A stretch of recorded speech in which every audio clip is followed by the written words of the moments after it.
आपके लिए कुछ नया सिखाने वाली है। यह वीडियो रामायण से संबंधित है, जो बहुत ही रहस्यमयी है।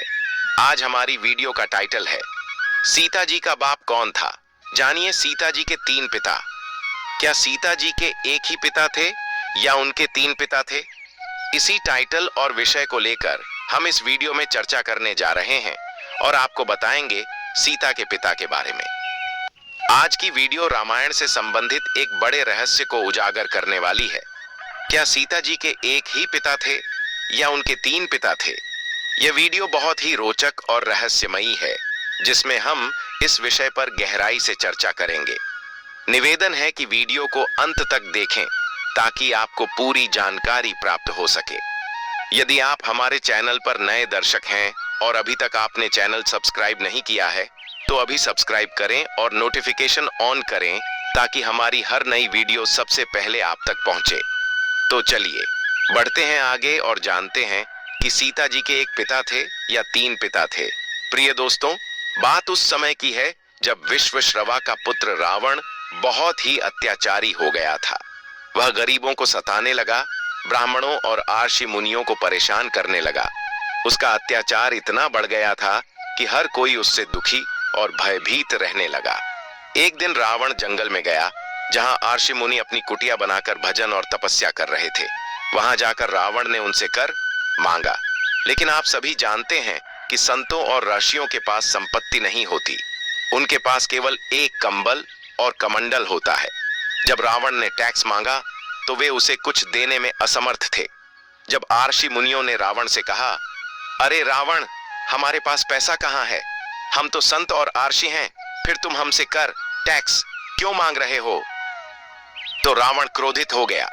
कहते हैं कि रावण ने निर्दोष आर्षि मुनियों के शरीर को कटवाया और उनका रक्त निकलवा लिया। वह अत्यंत निर्दयी बन चुका था। इसके बाद रावण आगे बढ़ा और एक कुटिया पर पहुंचा, जहां एक घड़ा रखा हुआ था। वहां रहने वाले आर्षि प्रतिदिन उस घड़े में थोड़ा थोड़ा दूध चढ़ाते थे। वे माता लक्ष्मी को अतिथि के रूप में स्वीकार करने और उन्हें प्रसन्न करने के लिए यह अनुष्ठान कर रहे थे। लेकिन उस समय आर्षि वहां मौजूद नहीं थे। रावण ने वह घड़ा उठा लिया और उसमें ऋषियों का रक्त खून भर लिया। फिर वह वहां से चलने के लिए तैयार हुआ। जाते जाते ऋषियों ने कहा, अरे रावण, तुझे तपस्या से बल प्राप्त हुआ, लेकिन तू अभिमानी हो गया। तूने हमारे साथ जो अत्याचार किया, यही घड़ा, यही खून जो तू लेकर जा रहा है, यही तेरी मौत का कारण बनेगा। और ध्यान रखना, जहां भी तू इस खून को रखेगा, वहां तेरे राज्य में भीषण अकाल पड़ जाएगा। धरती बंजर हो जाएगी, अन्न और जल का नामो निशान मिट जाएगा। लेकिन अहंकारी रावण ने इस श्राप को अनदेखा कर दिया और वह घड़ा लेकर आगे बढ़ गया। अब आगे जानिए कैसे इस श्राप ने रावण के पूरे साम्राज्य को संकट में डाल दिया। प्रिय दोस्तों, रावण ने आर्षियों के रक्त से भरे घड़े को अपने महल में लाकर एक कमरे में रखवा दिया। उसने अपनी पत्नी मंदोदरी से कहा, यह एक विषैला पदार्थ है, इसे इस कमरे में बंद कर दो और कभी मत खोलना, इसमें कोई प्रवेश न करे। मंदोदरी ने रावण के आदेश का पालन किया और उस कमरे को हमेशा के लिए बंद करवा दिया। रावण का स्वभाव विलासी था। वह वन विहार के नाम पर जंगलों में जाता और अन्य स्त्रियों के साथ मौज मस्ती करता। एक दिन मंदोदरी को यह भयानक सत्य पता चला, हमारे होते हुए भी हमारा पति रावण अन्य स्त्रियों के साथ जंगल में जाता है। जब मेरे होते हुए रावण को दूसरों की जरूरत है, तो मेरा इस पृथ्वी पर रहना ही व्यर्थ है। मुझे तो मर जाना चाहिए। अब आगे जानिए कैसे मंदोदरी ने इस दर्दनाक सच से निपटने का फैसला किया। प्रिय दोस्तों, यह सच है कि एक स्त्री अपने घर में हर कठिनाई सहन कर सकती है। अगर धन नहीं है तो वह मेहनत कर सकती है, मजदूरी कर सकती है, हर समस्या को झेल सकती है। लेकिन कोई भी स्त्री यह सहन नहीं कर सकती कि उसका पति गैर स्त्रियों के साथ विहार करे। इसी कारण मंदोदरी को गहरा आघात पहुंचा। वह सोचने लगी, जब मेरे होते हुए मेरे पति रावण अन्य स्त्रियों के साथ मौज मस्ती करते हैं, तो मेरे जीने का क्या अर्थ है? मुझे तो मर जाना चाहिए। मंदोदरी ने आत्महत्या करने का फैसला किया। मंदोदरी को याद आया कि कुछ दिनों पहले रावण एक घड़े में एक विषैला पदार्थ लाया था और उसे एक कमरे में बंद करवा दिया था। रावण ने कहा था कि इस कमरे को कभी न खोला जाए और इसमें प्रवेश न किया जाए। मंदोदरी ने सोचा, अगर मैं इस घड़े के विषैले पदार्थ को पी लूं तो मेरी मृत्यु हो जाएगी। और वही हुआ। मंदोदरी उस बंद कमरे के पास पहुंची, दरवाजा खोला और अंदर प्रवेश कर गई। उसने घड़ा उठाया और उसमें भरे रक्त खून को पी लिया, लेकिन वह मरी नहीं, बल्कि उसने गर्भ धारण कर लिया। अब आगे जानिए इस रहस्य से क्या प्रकट हुआ। प्रिय दोस्तों, अब मंदोदरी पहले से भी ज्यादा परेशान हो गई। वह सोचने लगी, अगर रावण को यह पता चल गया कि मैंने गर्भ धारण कर लिया है तो वह मुझ पर लांछन लगाएगा, मेरी जिंदगी मरने से भी बदतर हो जाएगी। अब मंदोदरी ने एक उपाय सोचा। उसने अपने पति रावण को रिझाना शुरू किया और कहा, हे प्राणनाथ, मैंने सुना है कि आपकी गर्जना से स्त्रियों के गर्भ गिर जाते हैं। हमारी इच्छा है कि हम भी आपकी गर्जना सुने। रावण ने जवाब दिया, यह सच है कि जब मैं गर्जना करता हूं तो स्त्रियों के गर्भ गिर जाते हैं, लेकिन तुम क्यों सुनना चाहती हो? मंदोदरी बोली, स्वामी, आज हमारी हार्दिक इच्छा है कि हम भी यह चमत्कारी गर्जना सुने। रावण मंदोदरी की बातों में आ गया। उसने जोर से गर्जना की और मंदोदरी का गर्भ गिर गया। रावण गर्जना करने के बाद वहां से चला गया। मंदोदरी ने गिरे हुए गर्भ को उठाया और उसे उसी घड़े में बंद कर दिया जिसमें पहले आर्षियों का रक्त था। अब आगे जानिए इस रहस्यमयी गर्भ का क्या हुआ। प्रिय दोस्तों, अब आपको एक बात भी बताते हुए आगे बढ़ें कि कुछ लोग यह कहते हैं कि क्या खून पीने से कहीं गर्भ ठहर जाता है।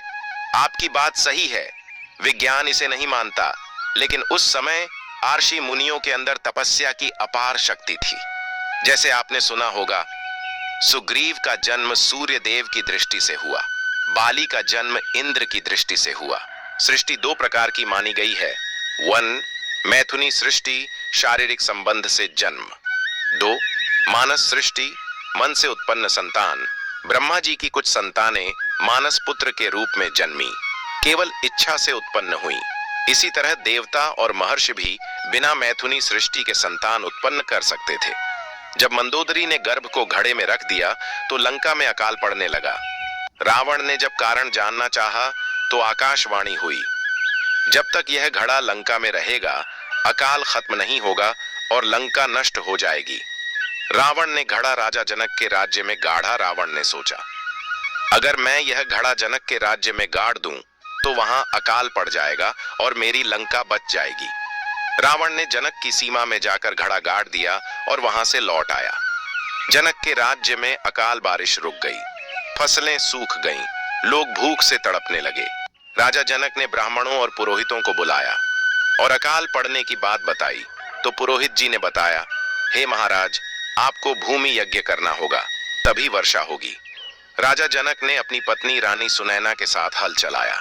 हल का अग्रभाग सीत घड़े से टकराया और हल आगे नहीं बढ़ा। राजा जनक ने खुदाई करवाई और वहां से एक घड़ा निकला। घड़ा खुलते ही उसमें से एक हंसती हुई कन्या प्रकट हुई। कन्या का नाम सीता पड़ा। क्यों पड़ा सीता? इसके दो कारण हैं। 1, वह शीतल घड़े से प्रकट हुई थी। 2, हल का अग्रभाग जिसे सीत कहते हैं घड़े से टकराया था। यज्ञ हुआ, वर्षा हुई और अकाल समाप्त हो गया। राजा जनक और रानी सुनैना ने उसे अपनी पुत्री के रूप में स्वीकार कर लिया। तो दोस्तों, इस प्रकार माता सीता का जन्म हुआ। प्रिय दोस्तों, अब उसी टाइटल पर आते हैं। सीता का बाप कौन था? आप सोच रहे होंगे, पिता तो एक होता है, फिर 3 कैसे? आश्चर्य न करें, शंका न करें। सीता के पहले पिता आर्षि मुनि रावण ने जिन आर्षि मुनियों का रक्त निकलवाया था, उसी रक्त से सीता का जन्म हुआ। इसलिए सीता के पहले पिता वे आर्षि मुनि हुए जिनके तपोबल से यह संभव हुआ। अब आगे जानिए सीता के दूसरे और तीसरे पिता कौन थे। प्रिय दोस्तों, अब तक आपने जाना कि सीता जी के पहले पिता आर्षि मुनि थे क्योंकि उनके रक्त से ही सीता का जन्म हुआ। अब आगे जानते हैं दूसरे पिता कौन थे। तो सीता जी के दूसरे पिता रावण थे। अब आप सोच रहे होंगे, रावण कैसे सीता के पिता हुए? तो इसका कारण यह है कि रावण की पत्नी मंदोदरी ने वही रक्त पिया था जिससे गर्भ ठहर गया। सीता मंदोदरी के गर्भ में रही और मंदोदरी रावण की पत्नी थी। पत्नी के गर्भ में बच्चा भले ही किसी का भी हो, लेकिन समाज में वह उसी व्यक्ति का पुत्र पुत्री माना जाता है जिससे विवाह हुआ हो। इसलिए सीता रावण की भी पुत्री मानी गई। सीता के तीसरे पिता राजा जनक। अब सवाल आता है, जनक कैसे पिता हुए? तो इसका उत्तर यह है कि राजा जनक ने सीता को घड़े से प्राप्त किया, उनका पालन पोषण किया। जनक की दृष्टि में सीता धरती से उत्पन्न हुई थी। पालने वाला भी पिता होता है। जैसे भगवान कृष्ण के दो पिता माने गए, 1 वसुदेव जिनसे जन्म हुआ, 2 नंद बाबा जिन्होंने पाला पोसा, उसी प्रकार सीता जी के भी 3 पिता थे। 1 ऋषि मुनि जिनके रक्त से जन्म हुआ, 2 रावण क्योंकि मंदोदरी ने गर्भ धारण किया, 3 राजा जनक जिन्होंने लालन पालन किया। तो दोस्तों, इस प्रकार माता सीता के 3 पिता थे। आपकी राय क्या है? दोस्तों, अगर आपको इस कहानी में कोई और रहस्य पता हो या आपको इस कथा से कोई शंका हो तो हमें कमेंट बॉक्स में जरूर बताएं।